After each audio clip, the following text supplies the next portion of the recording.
मित्रों नमस्कार। एक ऐसा न्यूज आया है जिसको सुनकर मैं थोड़ा हॉरिफाइड हो गया था। इसीलिए जो थंबनेल है वो भी उसी थीम पर आधारित है। अब ये न्यूज क्या था और ये समाज को किस प्रकार से संदेश देता है, समाज किस प्रकार से बदल रहा है, और जो इंडियन जो कल्चर है और बाकी जो वेस्टर्न कल्चर है, इन दोनों में क्या डिफरेंस है, इन सब बातों को हम समझने का प्रयास करेंगे।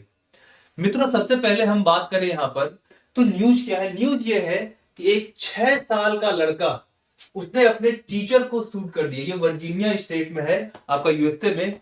तो समझने वाली बात है कि केवल 6 साल का लड़का, हमारे यहाँ 6 साल के बच्चे जो है या कहीं पर भी यूएस में भी हो, वो ढंग से बोल नहीं पाते हैं, और यूएस के अंदर 6 साल का बच्चा अपने टीचर को शूट कर देता है।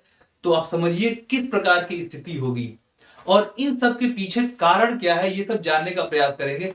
हमारे यहाँ, हमारे देश में, इंडिया में गुरु को एक भगवान स्वरूप माना जाता है।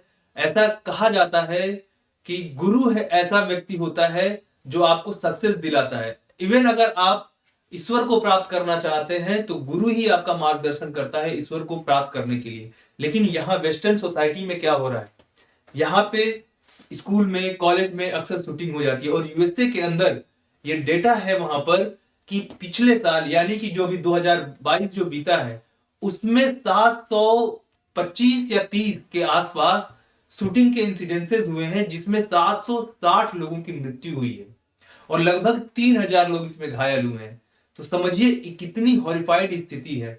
ऐसे देखा जाए तो टेररिज्म की और इधर उधर की बातें हमेशा यूएसए करता रहता है, लेकिन उसके देश में खुद गन की वजह से, बंदूक की वजह से जो किलिंग्स हो रही हैं, उनके बारे में भी चर्चा करना बहुत ही आवश्यक है।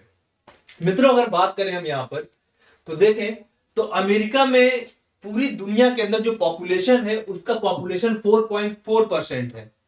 लेकिन अगर वहीं पर देखा जाए तो गन्स जो है अमेरिका में, दुनिया के अंदर बाकी लोगों के पास जितने गन्स मौजूद है उसका 42% केवल और केवल यूएसए के लोगों के पास मौजूद है। तो समझिए कितनी मात्रा में वहां पे गन बढ़ रही होगी। और हमारे यहाँ इंडिया के अंदर देखा जाए तो गन का, अगर गन लेना है, आपको प्राप्त करना है, एक तो इलीगल है, और अगर आप उसका लाइसेंस लेना चाहते हैं तो बहुत ही पापड़ बेलने पड़ते हैं लाइसेंस लेने के लिए। इतना इजीली नहीं मिलता, आपका पूरा बैकग्राउंड चेक किया जाता है, साथ में सालों साल लग जाते हैं। लेकिन अगर यूएसए में ही वहीं पर आप गन लेने के लिए जाए तो गन शॉप में जाइए, आप अपना आई कार्ड दिखाइए, इसके बाद जस्ट उनके पास सॉफ्टवेयर मौजूद होता है जिससे वो देखते हैं कि कोई क्रिमिनल रिकॉर्ड तो नहीं है, कहीं सजा तो नहीं प्राप्त है, बस आप गन लेकर जाइए तो आपको ओनरशिप मिल जाएगा गन का। तो इतना इजी अगर कहीं पर गन को प्राप्त करना है, बंदूक प्राप्त करना है, तो निश्चित रूप से लोग गन प्राप्त करते हैं, और समय आने पर वो इसका यूज भी करते हैं। कहीं भी शूटिंग हो जाती है, किसी का अगर मेंटल स्टेटस बिगड़ा तो समझिए कि सामने वाला गया। तो इस तरीके की स्थिति यूएसए में बना हुआ है। और इसमें अगर हम बात करें, देखिए ये कोई मैं फर्जी डेटा नहीं पेश कर रहा हूं, बल्कि यूएस के द्वारा ही किया गया सर्वे का डेटा है। इसमें और हम बात करें तो केवल दुनिया में अगर परसेंट के हिसाब से बात करें, पॉपुलेशन परसेंट के हिसाब से, तो जितना वहां पर पॉपुलेशन में एडजस्ट किया जाए तो केवल यमन एक ऐसा जगह है जहां पे शूटिंग इंसिडेंसेस परसेंट के हिसाब से यूएसए से ज्यादा है।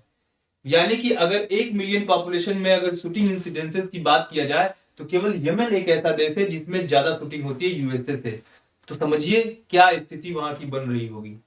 ठीक है मित्रों, और हम इसमें अगर बात करें यूएसए में इस सब समस्याएं क्यों ये ज्यादा है, ठीक है ना। जैसे हमारे देश के, मुझे ऐसा लगता है कि हमारे देश के अंदर गुरु शिष्य परंपरा है वो अलग तरीके का है ना। यहाँ पे रिस्पेक्ट, म्यूचुअल रिस्पेक्ट की बहुत ज्यादा भावना होती है, लेकिन यूएसए के अंदर ये भावना थोड़ा कम है। और वहां के लोगों का जो मेंटल स्टेटस है या फिर एक वायलेंट बिहेवियर है, वो भी इसके लिए काफी ज्यादा रिस्पॉन्सिबल है। तो मैं तो यही कोशिश करता हूं, और बाकी अपने जो भी टीचर्स हैं और शिष्य हैं उनसे यही अनुरोध है कि ज्यादा वेस्टर्नाइजेशन, अगर गुरु शिष्य परंपरा की या जो एजुकेशन की बात करें, तो ज्यादा वेस्टर्नाइजेशन मॉडल अपनाने की जगह पर हमें जो है अपना इंडिया का जो खुद का जो मॉडल है, जहां पर गुरु और शिष्य के बीच में एक बहुत ही रिस्पेक्टफुल भावना रहती है, उसे अपनाना ज्यादा अच्छा है। हाँ, एजुकेशन, टेक्निकल नॉलेज, ये सारी चीजें हम उनसे प्राप्त कर सकते हैं, लेकिन जो बिहेवियर है वो हमें अपने देश का, अपने खुद के कल्चर का होना चाहिए। आज के लिए इतना ही दोस्तों। नमस्कार, जय हिंद।